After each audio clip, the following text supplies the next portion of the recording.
right. Good. I'm always trying to say good afternoon. I don't know what time they are watching. Yeah. But hello, guys. I hope you are doing great. Today I have here the famous Nana, the violinist. I'm sure you all know her. Now she's not wearing a big dress, but you all know who she is. Today I brought her here to the University of Ghana, where she studied and how she studied, to have a chat about her journey playing the violin, doing all the big things, and what is a bit about her experiences playing classical music, playing the violin for this number of years. So thank you very much for gracing this occasion. Thank you for having me. All right, so I'm going to try and begin. Let's begin with a bit of background. Who you are. You are Nana. I don't know. I think your last name is Osabute. Yes. Nana Nana Osabute. Obi Osabute. Nana Obi Osabute. Okay. But I think my first interaction with you was a few years ago, maybe 2014, 2013, 13 years. at the University of Ghana, training something.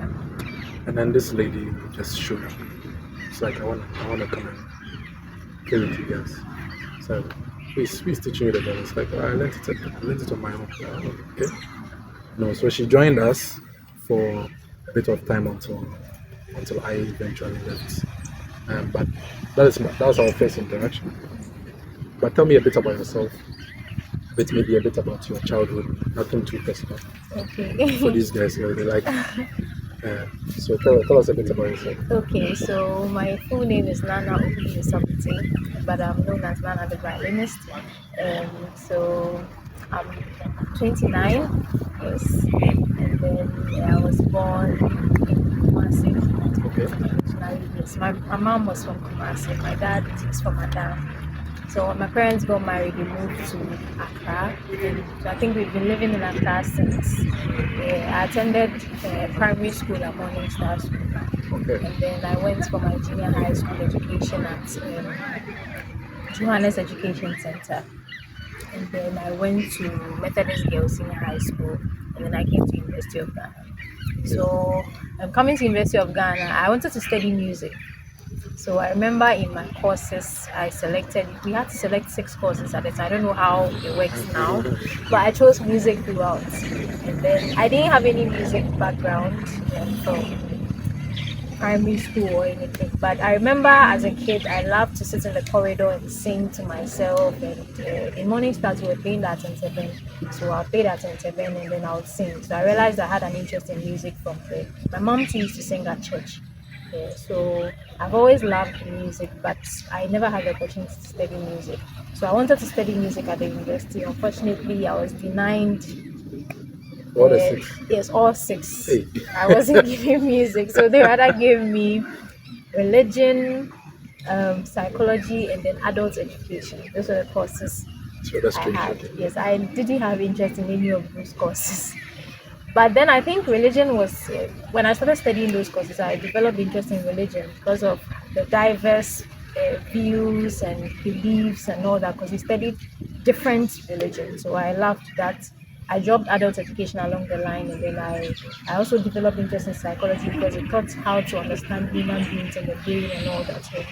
So I discovered the music department back in when I was in my first year, because my mom had bought me the violin one of the days. I wanted an instrument that was uncommon, and I realized the violin was very, very uncommon. So I made my mom buy me the violin, and then I didn't have a tutor. I remember at the time, I did a bit of TV and radio presentation, so I was also in the media field as well. So I put it out there on Facebook that I was looking for a violin tutor because I didn't know anyone who was studying the violin. And then a friend linked me up with one guy, but at the time, the price he mentioned to teach me the violin was too expensive. I couldn't afford it.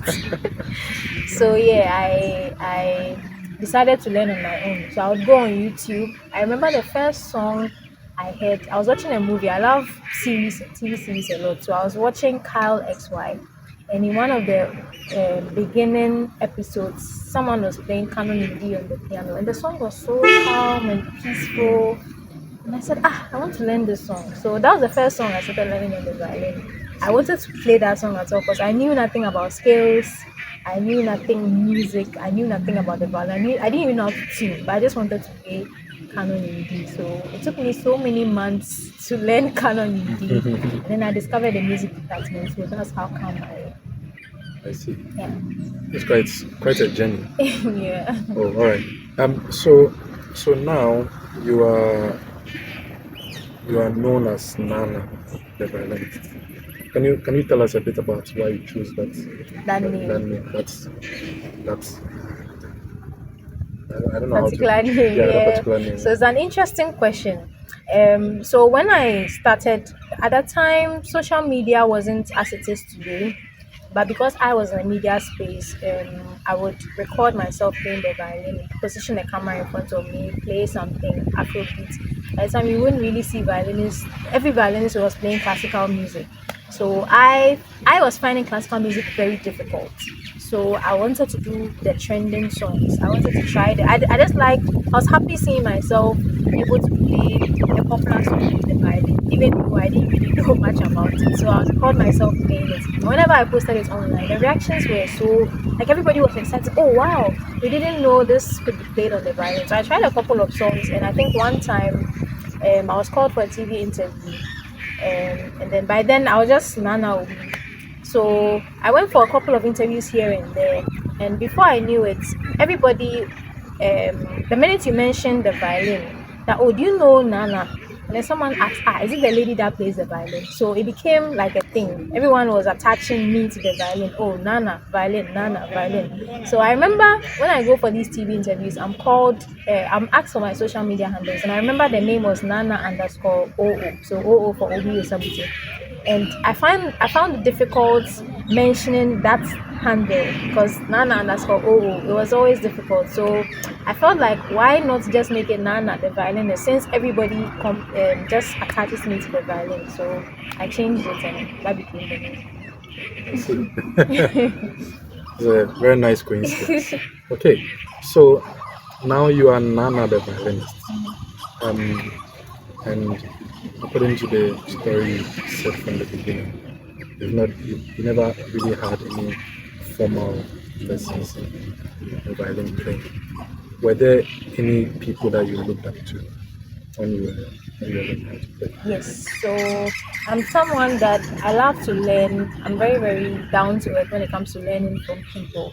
So, my very first, I had a role model. She's still my role model, though. I saw a video of when I was coming up. Someone in my church introduced me to Lindsay Sterling. Yeah, so the person was like, ah, do you know this lady? Have you? So the person showed me a video of her playing the violin. The very first video I saw of her playing the violin there was this pianist that was blind. So she did a collaboration with him. He has this really strange name, I can't remember. Yeah, so she was playing with him, and I loved how she was able to dance and play the violin. I found it very interesting because the violin has so much you have to do, there's so much you have to focus on. For her to be able to move her body and mix dancing with it was something I felt was quite commendable. So I took her as my role model. I would always watch her videos and all that. So yeah, she was my very first inspiration. Then when I came to the music fraternity in Ghana, so I met a couple of violinists here that were doing so well, and they really inspired me. You are one of them. And Fifi Flawless. Fifi Flawless is also one of them. Yeah, and there are also a lot of female violinists around. Esinam Vicky is also one of them. Yeah, so there are some of these violinists that I look Oh, at. fantastic. So I wanna get into the nitty gritties of being Nana the violinist. Nana or who your sabote is, very quiet, pen and but Nana the violinist is is something different. Yeah. It's a persona, I would say, um, that you've crafted over the years. That anybody who knows you because of that. How has it been uh, assuming that kind of persona over the years? It's been quite an interesting journey, and it's all happened so fast to me because actually I'm still not used to it because I have so many people look up to me, And sometimes I don't even believe it. Like, hey, are you talking to me? Like, some people can tag me in videos. I see one lady says she can't wait to have a concert with me and all that. Like, people expect so much from me that I look at it, I'm like, hey, is it me You you're are a talking star. to? Yeah, I don't really Yeah. I don't really believe it. It has come to a point where it's gone beyond just me playing the violin. It's become like having me at an event has become like a whole package, to the point where I say this and people don't believe it. People take it really personal when, let's say, I'm booked for a wedding and I don't post them on my page. Okay, Is like that we are going to come there. We're going to come to the business aspect of it. aspect of Yeah. your profession of being Nana the violinist. I'm much more interested in generally what that has done for you in terms of has it opened avenues for you. Okay. Um, now you just spoke about inspiration and the fact that because of what you've been able to achieve, younger people are inspired to play the instrument and things like that. Yeah. So I'm interested in generally what What that's done yeah, for what has you. done. Okay, so it's done so much for me. Basically, it pays my bills now. That's the most important thing. Yeah, I'm able to make a living out of what I'm doing. That is one. Secondly, I am able to go places that I wouldn't have been able to go as me, like as Nana of youth, I would say. But sometimes I mention Nana the violinist and I'm given access to go to some places. There are resorts in Ghana that I just need to make a phone call and say, oh, I'm coming there, and then I'm welcome. Like, oh, come. We even need you to come, because they know that, oh, if I come there and I post a video from there, somebody might want to go and have their wedding there. Yeah, so I get that privilege as well. I have people call me for TV interviews, radio interviews to share my opinions on some things. I'm able to give talks to inspire young people, and for me, it's a blessing for people to be able to look up to me, because now on social media you see a whole lot of things. People are influencing the world in very, very bad ways. But then for somebody to be able to see me worthy of being able to inspire a younger generation to do something really good out of their lives, I think it's a good thing for me. Okay. So ever since before you became quite popular, I don't particularly remember anyone who, whether male or female, who was quite popular in the music scene doing any of these things. I mean, I did a bit.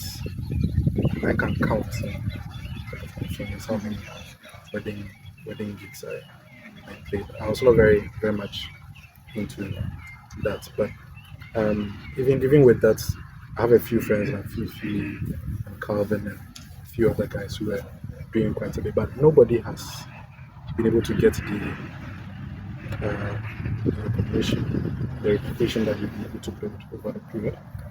Now there's now there are a few more because of I believe what you've been able to achieve. And people have been inspired to, okay, we can also do this, we can also post our videos out there and create a brand for ourselves and things like that. But before your time, before it became popular, nothing like that was really happening that I can remember. Maybe you can remember something like that, but nothing like that was happening. So what gave you the confidence or that you could do this? And where did you see yourself? Because I'm sure at the beginning it was just one wedding to the next and things like that. Did you see yourself being Nana the violinist, this huge star and celebrity that you are now? Okay, honestly, I didn't. Even so, like I said, even so now, when people still call me celebrity violinist or celebrity, I'm like, hey, I'm not there yet. Yeah, honestly, I didn't see myself being there. But then, I'll say something. When I started, I think I was naturally a very shy person, not shy to speak in front of camera. Like I'm a really good speaker, but then I was shy. Playing the violin in front of cameras. Like I didn't want to be called. I used to shake. I had stage fright. Even to people that know me know I'm not somebody that likes crowded spaces. So it's even contradictory to have me doing performances when I don't like crowded spaces. And as soon as an event is done, you won't find me. I disappear. Yeah. So it was very, very difficult for me in the beginning, warming up to this kind of lifestyle. But then what made it easier for me, one was I don't like to disappoint people, right? So I started something. I post online. People see, they like it, they need you, and then they call you and you say, "I'm not available." It wasn't working for me. So in the beginning, it was shaky for me, but COVID was my. It wasn't my savior. It was what pushed me. It was the spark I needed to get out there and do what I needed to do. Because before COVID, you can call me for an event. I choose which event to attend. I would choose everything else over going to play gigs. Yeah, the money was there, but then I liked my peace than going out there until COVID hit. And then it was a scary moment for me because no one takes care of me. I take care of myself. And as at the time COVID hit, I had some amounts of money in my bank account. And to me, I felt it was fine. I'm okay. And then there's a strange disease that has just taken over the world that no one knows where it is going, how long, if it's going to wipe off the earth or what. And then for months, we were locked up in our rooms and there was no money coming in. And I was just going broke. It was a scary moment for me. I was going broke and I didn't know when the lockdown was going to be lifted or anything. That was my wake up call because I told myself, when is this whole thing? Because this is how I make a living, and all of a sudden this thing has come. When is this whole thing going to end? The minute the lockdown was lifted, unless you don't call me for an event, I'm there.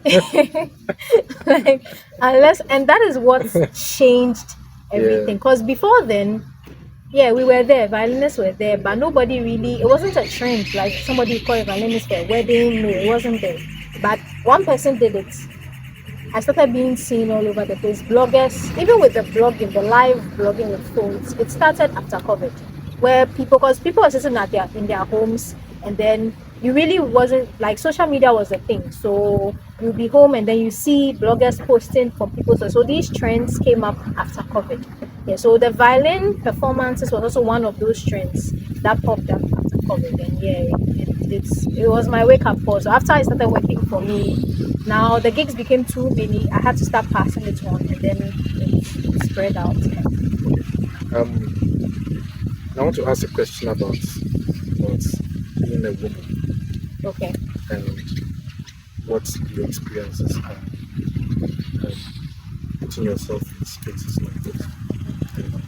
Being a star, being a celebrity, a violinist, and also being a woman. Because I'm sure my experience of being a violinist, this experience of being a violinist, of Calvin, and a few other guys, the experience is quite different from you being a. What are some of the challenges that you face just because of you being a woman? Okay. I wouldn't say honestly. I don't know. I can't pinpoint a single challenge with being a woman and being an instrumental. It's more of an advantage. The I don't think there are any challenges. I can't. Nah. I've been doing this for long. I don't see. There's really no negative effects to it. There are rather positives because every time anyone needs a violinist for an event, they want a lead because there's so many things they can do with a lady violinist. There are so many angles they can look at. I had an event where I had to do an unveiling of a vehicle with one of the top brands, TFA Ghana, where they were releasing two new models of their vehicles and they needed something different to make the whole show grand. I was the should I say the star of their show, where like if I wasn't there that day, I'm not sure they would have unveiled the two cars. The reason being that I was a woman. I don't think they could have made a guy do that. Definitely, a woman is attractive in so many ways. You can style a lady in so many. We have the aura, the physique, everything that you can use to market the product. So for me, it's been a very big advantage in so many ways. So I've been able to enter places that I don't think I could enter because if I were a guy. I mean, the other violinists you mentioned, they are all very popular when they are doing so well. But then, when if you have to weigh the options, people will always go in for a woman because just because you're a woman, they'll go in for it. So I think that is the for disadvantage. Um, I would say that perhaps if I don't have a manager, but I have a team I work with. So maybe if I had a manager, maybe the disadvantage could come from there because I hear of so many instances in the music industry where managers take advantage of their artists and all that. I don't have a manager, so I don't really experience that. So I think that's the advantage for me. Yeah. Okay. So you mean male managers? Yes, male managers. Yes. Maybe you should find you a female. Yeah. So I think that's the good part. Um, in terms of maybe another aspect that could be a challenge, but it's still not a challenge for me, is maybe opportunities. Somebody wants to put you in this place, but then they want to take advantage of you because you're a woman. I don't get that. Okay. Thankfully, I've never had that. When I was vying for the post for TV and radio presentation, that's one of the reasons I left. I had that challenge where you have the talent, you want to go out there and then be a TV host or a radio host, and there's a pretty lady that walks in with she's well endowed, obviously, than me, and then she's fair, maybe she's has all the physique and everything, and then they choose her over you. So that was the disadvantage. But being a violinist, maybe it's because we don't have a lot of females, so I don't really have that. I'm sure maybe if we had a lot of females, then that competition would come in. But even with the female violinists, all of us are the same. We are all slim. We are all, so yeah, it's an equal ground for all of us. Yeah. I see. It's interesting that you mentioned the idea of female attractiveness and female sexuality being a variable Yeah. when it comes to um, your your success in the industry, either as a TV presenter. I don't know much about that, so maybe we'll not talk about that So much. yeah. But as a violinist, that your sexuality gives you certain advantages over a counterpart, Yeah. a male counterpart. Um, because because of aesthetics, because of the way you look, you're pretty. You might put on makeup. I will never put on makeup. Exactly. Probably not even shave my beard or whatever. Because for me, it is just that other thing I have to wear.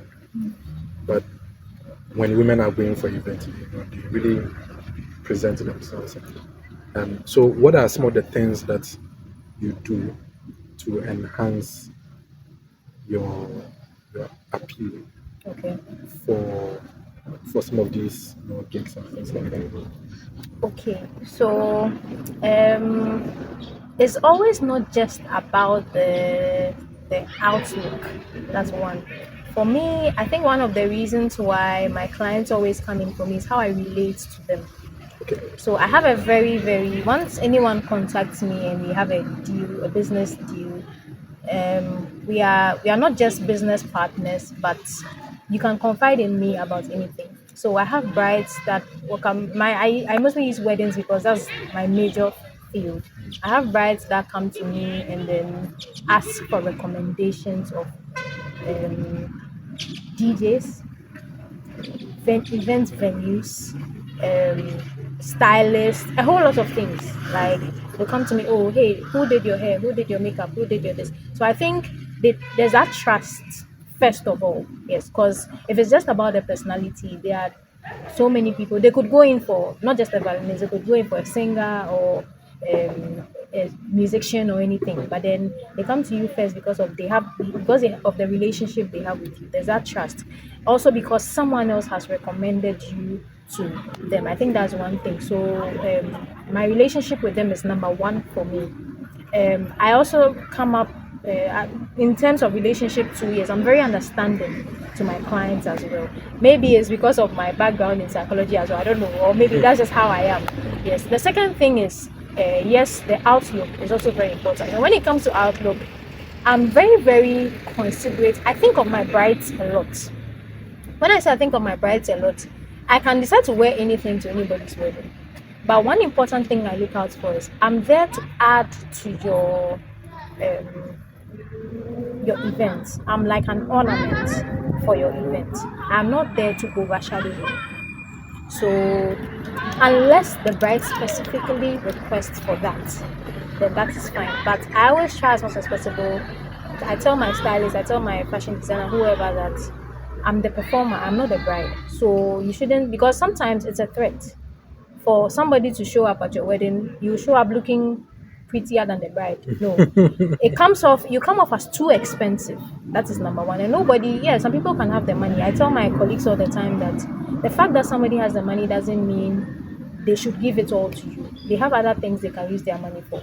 So you don't want to also give off the impression that you are more like you're coming to take away all their money, or you are too expensive. Because at the end of the day, is one important thing they need. They need your presence, and then they need you to add up to the memories of their event, not take away everything they have. So I consider these things. I need to look good, I need to look presentable, but I don't need to overshadow the bride. And I also need to make it a memorable thing. So I think these are one of the things I also add up to make my whole experience. So, and I also talk to my clients. What would you want me to do? Yes, I am this. This is what I do. But what do you perceive? What do you see? How do you see your events looking like with me on board? So you tell me what exactly you want, and then I do it for you. So I think these are. It's not really too much. These are just the basic things I do, and then it's like a ripple effect. Once it works out for someone, someone else calls me, and then yeah. Okay, so that sounds great. I want to get into a bit of specifics. Okay. So Nana the violinist is not just the violinist. There's a lot that comes with Okay. that when Nana shows up at your wedding, you expect something. You expect the violin, and even before that, what do you think? Before I come to that question, what do you think is about the violin? Because you mentioned they could ask for a singer, they could ask for a saxophonist, a guitarist, or a drummer, or whatever. They could ask for a pianist, Yeah. but they ask for a violin. What do you think it is about the violin that attracts brides? I don't particularly think it attracts the grooms, maybe. Yeah. But what is it about the violin that attracts I think brides too? it's sophistication and elegance. Okay. Yes, because and the fact that it's rare. I think those are the things. Because you see saxophonists everywhere. You see everywhere there's a saxophone, and then most of the saxophonists you see, like, you don't really see anybody adding anything special to what they do. But with violinists, it's different. You won't see a violinist everywhere, and then when a violinist show up too, we show up different. We show up with something else. Like everybody, mostly when somebody sees a violin at an event, like, oh, can I hold it? Can I touch it? There's that. Okay, because they don't easily see, and it's a very interesting instrument. Like people want to understand, hey, how is this without frets? So it's all that thing combined. And people also assume that if you call a violinist to your event, then you are rich. Like, because people Okay. think that violin is expensive, and it is. Me, I always say people say is relative as to who you are referring to, but then violin is expensive because what a violinist needs to do to prepare to come to someone's event. I'm not downgrading other instruments, but then not all of them need to do the same thing. And then also, it's not common. You wouldn't see if it was common and it's not easy to. If it was easy, everybody would be doing it. So I think all these things add up. So people like to associate their events with that. For you to get a violinist to come, that it brings something different to your event. So I think that is why they always choose. Okay. You think people find it exotic? Yes. Okay. All right. So there's the instrument itself, and it's it's it's for it's alien to this country. I mean, Yeah. most people know it, but I guess most people don't know what it is. I know my parents didn't know what it is. It was until I started playing.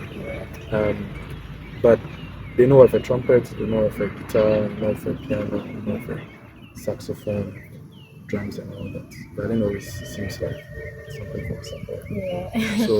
So I can understand that. Okay, so back to the question. Apart from the violin, which is an instrument, Mm-hmm. and Nana, which is a human being. Mm-hmm. What else do you bring to? And we've mentioned the issue of sexuality, that you, and also because you are a woman. What else apart from? Because I mean, for a lot of your videos, it's for me, it's very elaborate. The kind of things that you present at people's weddings. It's not just about the music. Most people don't care about what you're Music, playing, yeah. except for when you're playing some popular songs that you know. But it's there's another layer of aesthetics that you bring to your. Can we talk about that a little bit? Aesthetics, as in, like, aside. So the first time I saw one of your videos, you were in this red hat Okay. with this red and black Skirts. skirt with Okay. the black top. Yeah. I think you were playing at somebody's proposal or Yeah. something like that. I was like, Okay. huh, I've That's not seen anybody interesting. dress like this before. And that was, I guess, that was the beginning of Yeah. It was when I started different. following you. It's like, this is interesting. A man couldn't dress like that, you Yeah. know, because people who dress like that are like this Scottish kind of dressing. Exactly. A man should be holding a bagpipe. So it's that alone for me was, and I want you to talk about that a little bit and Mhm. that aspect of your brand Okay. of fashion, costume, styling, makeup, venue, what do you call it, media, where you take your videos and all this kind of things. Okay. I want you to talk about it a That little one. bit. Okay. Yeah. So the Scottish costume, I think that was what blew my name out there, because it was different. It seemed everybody. I At a point I had to stop wearing it because everybody wanted that dress. Yeah. Oh, I saw you in that. I want that dress. So I had worn it and I was tired of it. And like it's a long sleeve turtleneck. Yeah. So even when the sun is hot, Yeah. you are in that with Yeah. the beret, and it wasn't a joke for me at all. So for that, it wasn't my idea originally. I was working for a company. There's a music company, and that was his idea. So he came up with the whole look, and it wasn't just me. He branded myself a saxophonist. Everyone on his team, he had different instrumentalists. It was how the brand was. So he came up with all that. He imported the costumes. They weren't made here. He imported them. He had pictures. He had like a whole plan laid out. So he did that specifically for corporate organizations, right? So there were different colors. So I had the costume in different colors. I Like see. whatever color you mentioned, I have it. So I had it in different colors. So whatever company would request for our services, we were using their brand colors because, of course, you wouldn't want to be called by MTN and you'd be wearing red. That's Yeah. telecell. Yeah. Yeah, so we were very particular about that. We wouldn't want to go to somebody's brand's event and wear the colors of their rival company. Yeah, so that was one thing that caught that, and they loved it. Mm. So, and the corporate organizations were paying. Mm. Yeah, they corporate organizations have the money, so they were paying for those services. So I think that was what worked for us. So it became a thing.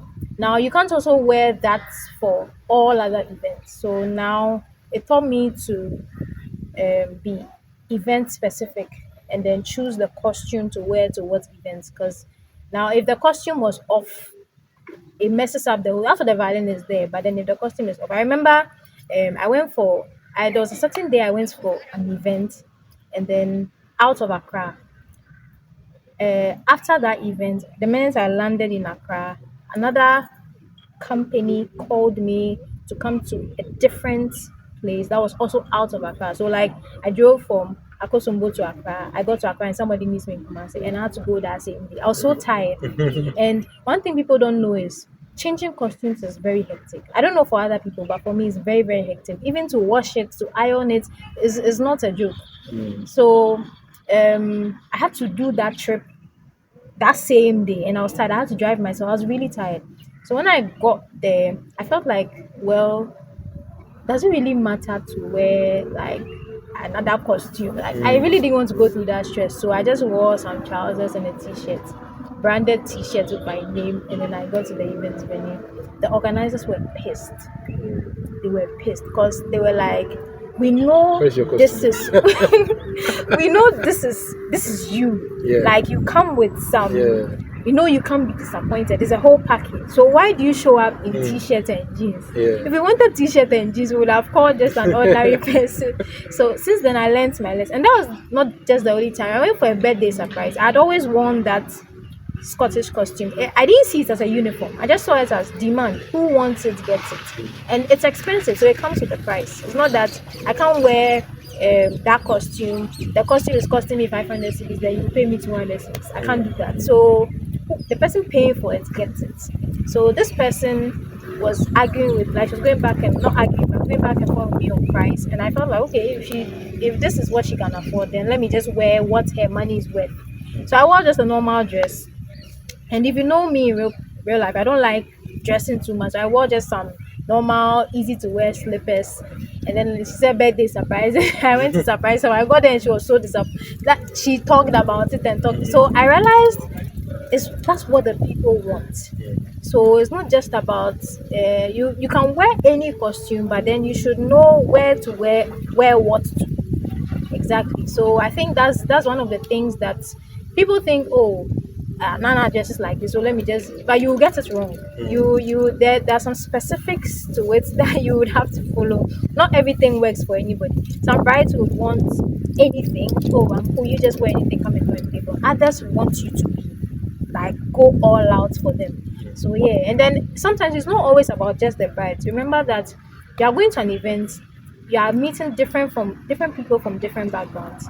I can go to a wedding where I remember I went to a wedding where a bride wanted me to wear, like she wanted me to turn heads. So she told me she was going to take charge of my costume, and she made her designer design some costume with my boobs out there, and I wasn't comfortable at all. Like they had to, like it was she wanted me to turn heads like when I step in. And I remember that wedding, when I got there, she told me they are going to keep me somewhere. Usually for events as a performer, you go and you have to set up your sound. No, I didn't do sound check for that wedding because the sound was not her priority. She wanted me to just show up and turn heads.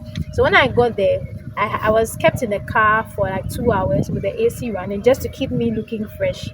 And then in the middle of the wedding, where like people would not expect, then they made me come with bodyguards, and that's just what she wanted. So my performance wasn't even Wasn't a priority. yes. So you can do something like that. In that case, that's what the bride wanted. But then you also have to balance it, because I always say that if I don't get clients for my current event, then I failed. Okay. So I'm going there with the intention that yes, I've taken the money for this event, but I should get at least 3 contacts from this person. If I don't get it, I fail. So it's not just you playing. You should be able to play for the audience to enjoy. That's number one. Also, if somebody hates how you look, you've lost the client. So you go to an event where you meet a lot of elderly people or you meet pastors. I check out the personality of the person I'm performing for. So this is somebody that has a very strong Christian background. The person's father is a pastor. You attend the program with a slit on your side and your legs are showing. It's not going to work. Like you will not even feel comfortable. So I consider all these things, and then I add it to the package. So yeah. Very interesting. I see. Okay. My next question is about the industry, Okay. the music industry. You mentioned that you found classical music quite difficult. And so going into pop and playing covers of songs and wedding parties and things like that was what got you. I'm sure it got you a bit more encouraged to keep playing because again it was paying the bills. But I want to pick your brain on classical music because that's more or less what the violin is known for. Yeah. In Ghana, it's a bit of a mixed thing, and people who are much more dedicated to classical, like myself.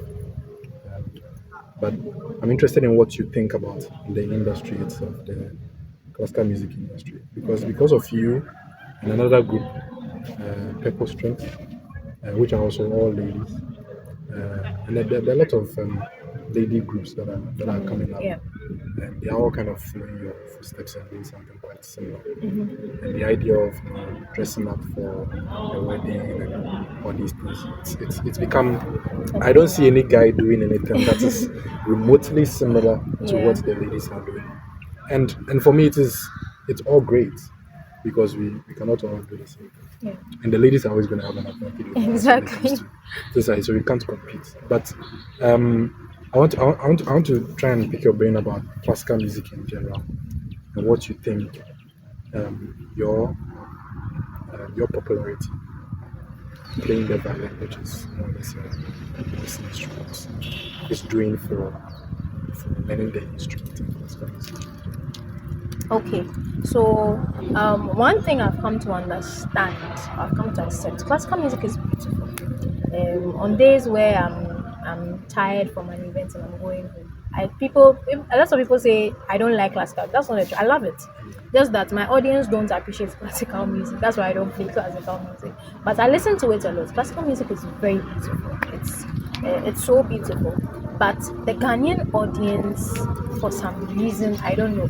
Maybe we need to force it down the Ghanaian audience to it. I don't know. But the Ghanaian audience just don't like classical music. They are just a selected few. That's those who have had the chance to experience it, that enjoy it. So if you go to an event where you have an audience that doesn't appreciate classical music, they won't even listen to you. Like that's one thing I've come to understand. So yeah, classical music is nice. It helps with we violinists, it helps with technique and all that. But then the Ghanaian audience, unless it's an event specifically um, outlined that this is a classical music event where they are going to play these songs from or pieces from these composers, blah blah blah, and then the audience that appreciates it show up for it. We don't really get that patronage for classical music. On Yes, that note, my concert is coming up very soon. yes, yes. I My think concert is coming up very soon on the 23rd of August.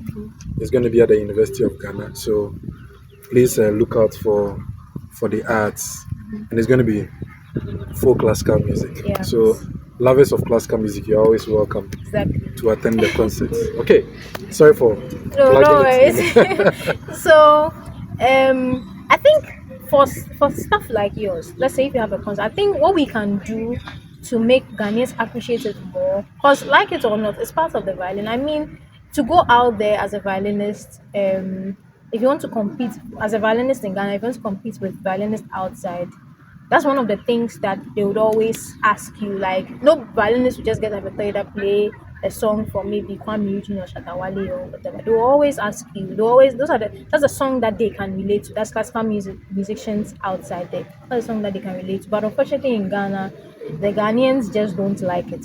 So I think what we can do to make that better is if you have like your concert, for instance, and you're a lover of classical music out there, you're attending a concert like that, just grab along a friend that doesn't know anything about classical music. Drag them there, let them go and sit down. And it's not a time to be on your phone. Like every aspect of classical music is just beautiful. Like even for me, just listening to it, I can listen to a part and then I go back. I'm like, let me listen to this place again. Like what actually, like I like what went on Yeah. here. Yeah. So watching it live on a whole different level. I don't see how you can be watching a classical music performance and stay on your phone. Like if you do that, you miss everything that has to come with it. So I think to make people enjoy it more, we should be dragging along people that don't appreciate it. Go and sit there, let them appreciate it more, let them understand it. Maybe like Afro Classical Night, like they do before somebody performs a song, they talk a little bit about the history of the song. Maybe this song was written at this time where the composer was going through this, or so that people can relate to these things. I think that's one of the ways where you can get people to appreciate. Because I've gone to events where I've lost money because I played classical music, and it's not that I'm somebody that I don't like to disgrace myself, so I'll make sure I prepare for it before I go. But it's not that it wasn't one of those moments where I went, and then I won't be sorry to say stupid enough to go and play a song I know I can't tackle. So I'll definitely choose something that is within my range. But then I went there, I performed, not, and it wasn't that I chose to perform the song. The client requested for it. So he says, "Oh, I'm having guests coming from Spain, Italy, and all these countries, and I want you to play classical music for them." And I asked him, "Are you sure?" Yes, they are coming from Spain, Italy, and all that, but are you sure they are going to enjoy classical music? Because even though you have people from these places, the audience is not completely Spanish or Italian. Yeah. You get, we have Ghanaians in there, and these people, when they come to Ghana, they would love to hear African songs. So I asked him, "Are you sure that these people are going to enjoy?" He even chose a specific song that I want to hear the song. I said, "Oh, it's not that I can play. I can play it though, but at the end of the day, the audience should enjoy. It's not about what you want. It's about what the audience would enjoy. So why don't we do a blend? Maybe we can do a little bit in the beginning. We can start with this. In the middle, we can do this." The guy said no. He wants just classical music. And I said, "Okay." We went there. We just see throughout the whole event. And another thing to our classical music is sound is very, very important. If a lot of Ghanaian sound engineers don't even understand these instruments we play to even know how to work out the sound for it to be sweet or to fit the room. Some of them, you just go, once the sound is working, it's working. Nobody really cares. You get, so I also believe that, let's say if you're playing in an orchestra, each instrument should be heard, right?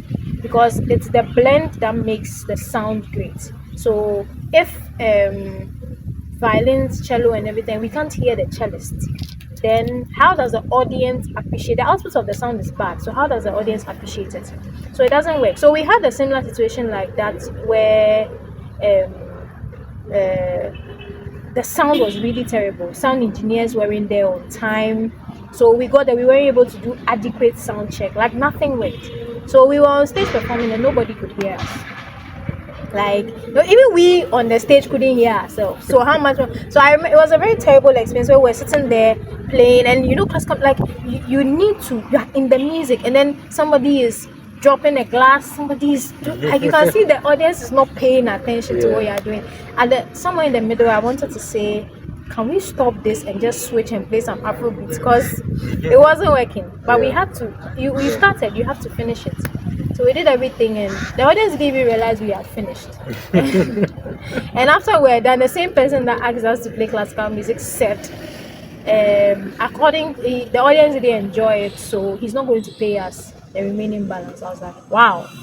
And it became a whole, I even wanted to send him to court, but we had to end it there. We had to end it there. I'm not sure I wanted to drag it to that extent. So yeah, it's the audience is also equally important. If the audience doesn't enjoy it, there's no point. So if you go out there and you're playing classical music, classical pieces for an audience that appreciates it, you enjoy it more.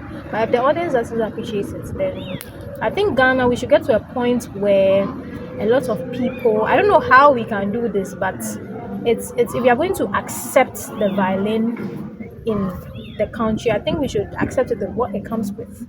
The others are just add-ons, they are bonuses, but like Ghanaians should equally, we should be able to go to weddings and then start the weddings with some really good classical pieces, and people should applaud those rather than be on their phones and so. I mean, my take on classical music is that yes, of course, that classical music as a, not just as a music, but it has a culture that comes with it. The people sit quietly and listen. They are all about the beauty of the sound being created and the instrument and the performer and the musicality and all that. But if you are using the violin or a string quartet in a different scenario, it's just really just about if the music they are playing is recognizable. So if they are playing, we hear for it. Like, they don't really care much about whether the the intonation is good or the articulation is And there. even with that, the audience will sing the song for you. Exactly. They'll sing it. So they'll start singing, and then you're like, oh, okay, you're just giving them the tune. And Yeah. so there's that aspect. So yes, audience, like you mentioned, are quite important in your program. Because I don't play pop songs. I can, but I don't particularly enjoy working on them. But I enjoy working on classical pieces. I had my first recital somewhere in 2020. Just the I started, I think the week after there was COVID. There was a lockdown, so that was fortuitous. But the audience that came there were there because they knew I was playing. Yeah. Was a program lineup of the composers and the pieces. Yes, so they knew what to expect. So if you are not someone who likes that kind of music, then of course that's not your concert. I mean, I don't particularly think we can push it down their throats. No, not really. But I think that other aspects that you mentioned of amplification. Yeah. That a lot of our sound engineers don't seem to appreciate why we are very insistent on sound quality, because everything about classical music is about the sound and the quality of sound and the blend, like you mentioned. The cellos, we can hear the cellos, we can hear this one is not too loud, this one is not too soft. You can hear all of them together. You can hear them as individuals, and you can hear them in a group, and they sound great. Often, you're either using the wrong microphones, or the guy who is doing the sound check doesn't know anything about the instrument, doesn't know where to put the mic, doesn't know where the sound is coming from, and there's just so much that's happening. And when that happens, and then you've practiced, you go play, and somebody messes up your sound, it just destroys the whole thing. That's one of the reasons why I don't enjoy playing concerts where there are microphones over my head, and I really don't like it, because often what the audience are listening to is different from what we are playing. It sounds like cacophony of sounds. We are enjoying it here, but they are not. It's all a mess. So that is also quite a big problem. My theory is we don't play it well, the classical music, because for a lot of the people that we look up to in the internet and things like that, they've gone to the training for so many years. Issues of intonation, technique, all these kind of things are already solid. So when they play, if you are listening to a Western European orchestra and they play, all the people in there are the level of a master's degree playing the instruments. So they are playing it well. There are no mistakes, nothing like that. And these are the kind of classical music that people have listened to. Ghanaians who like classical music, they've listened to that kind of thing. They know how it sounds like. If you are playing Beethoven 5, you've heard it before. If you're a group and you want to play it here, and it doesn't sound like as nice as that one, you're like, you know what? Maybe you should just stop playing the music. Let's listen to something else. Because it's such a unique art form that if things are not, that is not to say in the orchestra when they are playing somebody doesn't make a mistake. People do a few intonation things, but it's hardly perceptible, except for people who actually play and people who know how to play the instrument. But for the audience, but unfortunately, on our side of the world, almost everything is a mess. And classical music that has to be played in such a particular way, it doesn't sound like what people are used to. It becomes a problem. When you're playing a Kwame Eugene song or whatever it is, and then noting and dance is so cry, just because people can recognize it, they're like, oh yeah, great, and then they sing along, and then everybody's happy. But unfortunately for classical music, it becomes quite difficult. So yeah, I think I'm even more curious to hear what you think about classical music education in Ghana, because you mentioned that you have never done music before. I also have done music before. Recently, I hear that we got into the Japanese Okay. being a bit writing. But with your popularity as a violinist, as a, as a celebrity, as a star, a lot of young people look up to you. Um, what's the feedback that you get in terms of people saying that you're an inspiration and things like that? Do you think now people want to learn the violin more Yeah, than before? I think now I'm so impressed at the fact that I go to events now and people walk up to me and they're like, "Oh, my daughter is learning how to play that. Oh, my son is learning how to play that." Like, and at first I would get, "Oh, do you teach? Can you come and teach my child?" And then I tell them, "Oh, maybe I don't have the time." Or, but now everywhere you go, my child has a violin at home. So now I get happy knowing that lots of people, at least if for nothing at all, every event somebody tells me their child is learning the violin, so I know that okay, there are lots of kids learning the violin now. People Yeah. have, but the only problem I have with that is I think the fundamentals are very important. A lot of people ask me, "Oh, if you were able to learn how to play the violin on your own, then my child can also learn how to play the violin on your own." Yes, but it doesn't work like that. You need the basics. The basics are important, and who teaches you is also very, very important. So, I had a call from a friend who's a saxophonist, and he tells me his school wants to start um, making kids learn how to play the violin. And this is the major problem I have with Ghanaians. Everything is about money. Nobody wants to invest into the right thing. They just want any way, any means possible of making money. They don't care. Now, this is what is going on. So there's a music teacher in the school, and the person is a music teacher. That is it. Maybe he plays the piano. So because he plays the piano, instead of hiring somebody to teach the kids how to play the violin, they don't.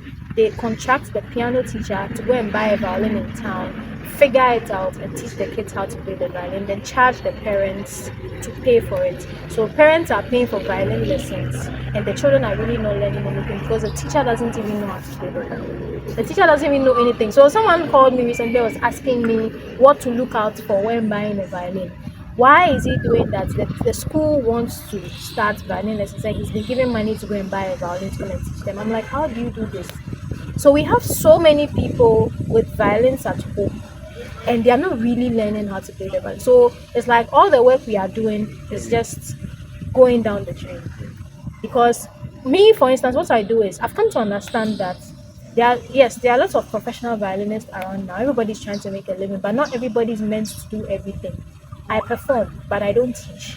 There are people that teach. So when somebody calls me and tells me, "Hey, I need you to teach my child," I tell the person I don't teach, but I can refer you to somebody who teaches. So then I look among my colleagues who is a really good teacher. Some of them, like you, for instance, will not do performances like at weddings and stuff like that, but you can be like a really good teacher. You can teach for somebody to really understand. So then why not make those who are actually like this is what they do, let them focus on training those coming up? Because I see videos of Nigerian violinists. I keep telling people that I want one single video of a Nigerian violinist that is terrible at what they do. I'm still looking for. I've never scrolled online and seen a Nigerian violinist play so bad. No, most of them are so good. I ask myself, is there like a school in Nigeria dedicated to, because they are so good. But you come to Ghana and the bad nuts amongst us are so many. So what makes us different? It's because of these basics. Parents think their children are in school learning violin, but what they are, and they are paying huge sums of money for it. But then the schools are just coming them, and there are actual violin teachers that need to be paid to do that job, and they are not being paid. So it's like we are just going around in circles and coming back to the same spot. So to develop classical music in this instance, because with violin there are people that maybe could really major in classical music, there are people that could do pop, there are people that could do this. So if we can't even draw the boundaries and then section everybody, find everybody's strengths and let them do what they do and let people make a living out of it, and we are just going around in circles, then what's the point? What you just mentioned, our time is almost 1 o'clock. But what you just mentioned just drew my mind to two experiences that I've had. It was an international school that that called to because they needed a violin teacher. I was like, oh, okay, cool. I went there. And I went to meet one friend who's not a violinist, he's a pianist. And I got there and he was the one who was teaching violin there. And I was like, Oh, when did you start playing the violin? How is it that you are the one teaching violin here? That was a strange experience, and he's gotten the kids violins, and I think he's also trying to figure it out so he can teach the kids. Like, and they hired you. Why? I can Like get it cheaper. for some of the schools, especially some of the international schools, I cringe at Yeah. that the fact that they are international schools. A lot of their leaders have had experience outside the country. They know how to recruit. When it comes to music, it looks like they have no idea how to do recruitment. And they hire all these because perhaps also because music is an extracurricular activity, so they don't give it much of Attention. importance. But your kids are going to have to play a concert and show their parents and all of this.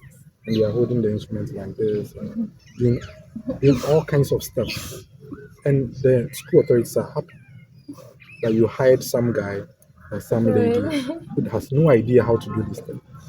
I had a second experience. This was quite recent, about a couple of months ago. It was on LinkedIn. A guy who is the head of, is one of the managing directors from some international school around Lashibi or whatever.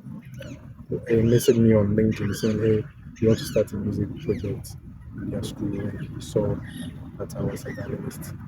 So he wants me to come. I was like, okay, fine. I'll come check out the program and see how it is. I get there, we talk a little bit.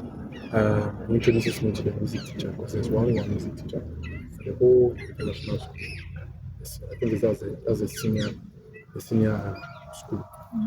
There's only one music teacher. Teaches all the classes music. You think he's a pianist, whatever. And he's the one who is teaching violin.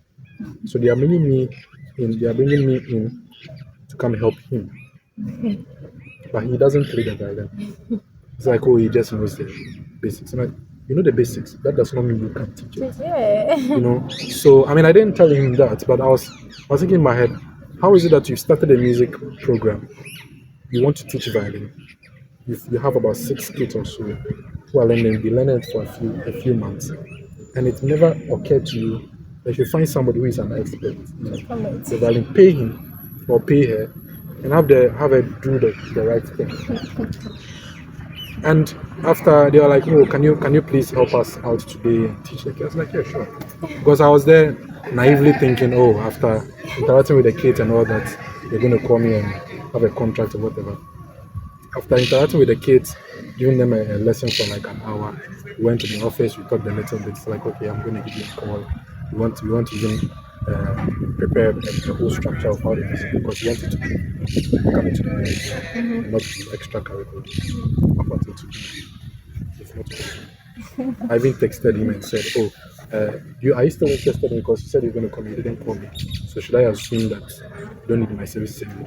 He blue ticked me. It's what I'm. So it's so strange. It's really really strange. And a lot of these international schools that we are talking about are owned by Ghanaians, Yeah. and they want to have a music program. Yeah. They have no idea how to do it, and they are not going to ask and consult or anything. The interesting thing too is, like I said, people are just trying to make money. The interesting thing is they ship the violins themselves. So the schools are shipping the violins themselves, selling it to the parents they ship cheap violins, sell it to the parents at very expensive prices, hire random people to teach the kids, and the parents are just wasting money. There was a time somebody asked me to go and teach. So one of these, they had shipped so many violins and they had tried out whatever and it wasn't working. And then they called me to come in when they had done everything was already done. But then they called me to come in. I go and then all the violins they had were plastic violins. Like the fingerboards were plastic. The fingerboards were plastic. Oh my gosh! I'm like, how are you even using this? Like plastic. And I asked, how did you? And they said the school bought, so they've bought like all these plastic violins in bulk and are selling it to the students, selling it to the parents to buy it. So basically, the whoever bought it is making so much profit, but the parents don't even know they are using plastic violins. Parents out there, and this has been going on for a very long time. Yeah. That there are universities out there. There's Winneba, there's University of Ghana, there's University of Cape Coast, there's Tech. I don't think they do music in Tech. But if you are in Accra and you are interested in having your kid study music, there's a Gramophone Music Academy. That's the only one I know. Yeah, there's a music and arts academy. I've seen like at least the same violinists. Some of them have started their own projects where they are. Yeah. So look for one of these music academies. It's very important that you are sure that the person who is teaching you can actually play. I mean, that is not 100% sure that they can actually teach the instrument, because not all performers are good teachers. But that is at least the basic. The person can play, and from there you can go on and make your decision on whether you want that person to teach your child. Because if you are going to look for a maths teacher for your child, you're not just going to pick any random person. Exactly. You know. But when it comes to music, if you're going to pick somebody to teach your child swimming, do you want your child to plumb? Exactly. You know, it's when it comes to music, it's like all judgment just goes away. You know, so it's very important that you find the right people for the job. Because if you find somebody who doesn't know how to play the instrument, they are going to damage your child. Yeah. They are going to damage any prospect of your child doing playing that instrument long term, because they are going to develop bad technique. They are going to develop bad ways of doing things, and then after a while, when they want to improve and play something more difficult and something more enjoyable, like some of these convoluted songs and things, you can't do it. You know, even Nana, after a while, she decided to take lessons and learning from other people, because she learned on her own.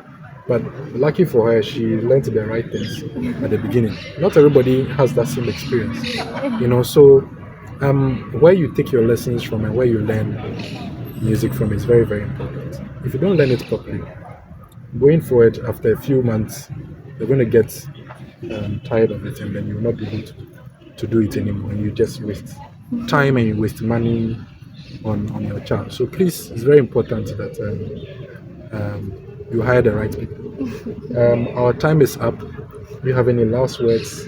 I think you've said basically everything. Yeah, but thank you very much for gracing this interview. It's been a lot of fun. Learned a lot about the industry and weddings, and I didn't know there's so much that goes into whether somebody can actually hire you and take care of your costume. That's really interesting. But thank you very much, and thank you for watching. I'll catch you again on our next episode with another very interesting artist in the country. And until we see each other again, bye.